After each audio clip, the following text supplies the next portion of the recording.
1966 एक सेक्रेटरी अपने ही बॉस के ऑफिस में खड़ी होकर उससे कहती है, would you mind living the room please.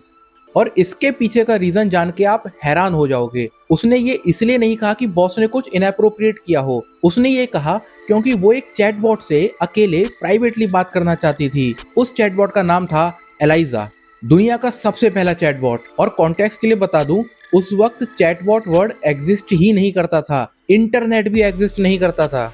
ELISA को MIT में 1964 और 1965 के बीच में डेवलप किया था एक जर्मन अमेरिकन साइंटिस्ट जोसेफ वाइजनबॉम ने, और इसे होस्ट किया गया IBM 7094 मेनफ्रेम पे। एंड ये वही कंप्यूटर है जो उस वक्त नासा के अपोलो प्रोग्राम के अर्ली सॉफ्टवेयर डेवलपमेंट में काम आ रहा था।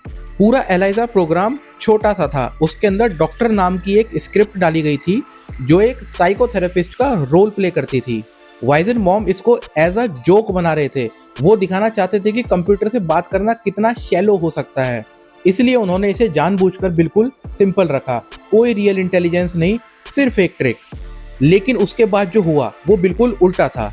लोग एलाइजा को इतना रियल महसूस करने लगे कि अपने डीपेस्ट सीक्रेट्स तक शेयर करने लगे, और लोग रोने लग जाते थे स्क्रीन के सामने इससे बातें करते करते। ये प्रोग्राम किस हद तक दिमाग पर हावी हो जाता है, इसका अंदाजा वाइजनबॉम को तब हुआ जब उनकी अपनी सेक्रेटरी, जिसने महीनों तक उन्हें ये कोड लिखते देखा था, जिसको पता था ये एग्जैक्टली कैसे काम करता है, उसने भी उनसे रूम छोड़ने को कहा ताकि वो एलाइजा से अकेले में बात कर सके।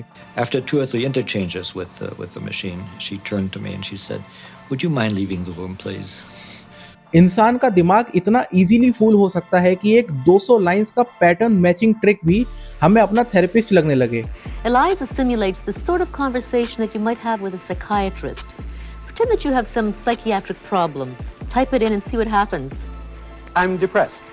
वाइजनबॉम ने इस इफेक्ट को नाम दिया द एलाइजा इफेक्ट। अब इसकी वर्किंग समझो, क्योंकि ये हैरान कर देगी। एलाइजा के पास कोई अंडरस्टैंडिंग नहीं थी, कोई कॉन्टेक्स्ट अवेयरनेस नहीं थी।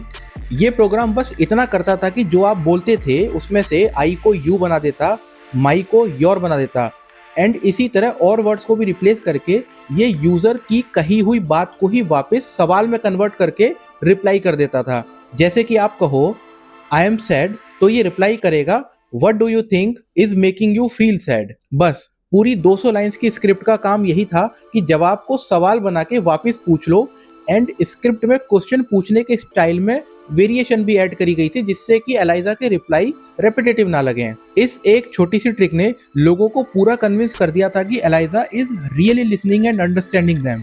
बट अब ये प्रोग्राम कोई जोक नहीं रह गया था।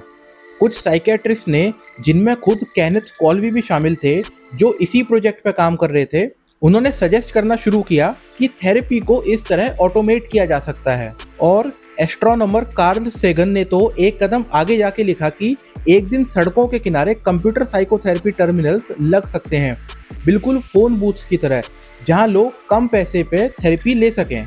एक प्रोग्राम जो सिर्फ वर्ड्स रिप्लेस करता था वो लोगों को डॉक्टर लगने लगा। इसलिए वाइजनबॉम ने अपनी ही फील्ड को छोड़ना शुरू कर दिया और एक किताब लिखी, computer power and human reason. उसका कोर आर्गुमेंट ये था कि कंप्यूटर्स कैलकुलेट कर सकते हैं, जज नहीं कर सकते, क्योंकि जजमेंट के लिए रियल खुद से जिया हुआ एक्सपीरियंस चाहिए होता है और एक मशीन के पास वो कभी नहीं होगा। इसके बाद 50 साल से ज्यादा तक एलाइजा का ओरिजिनल कोड लॉस्ट माना जाता रहा।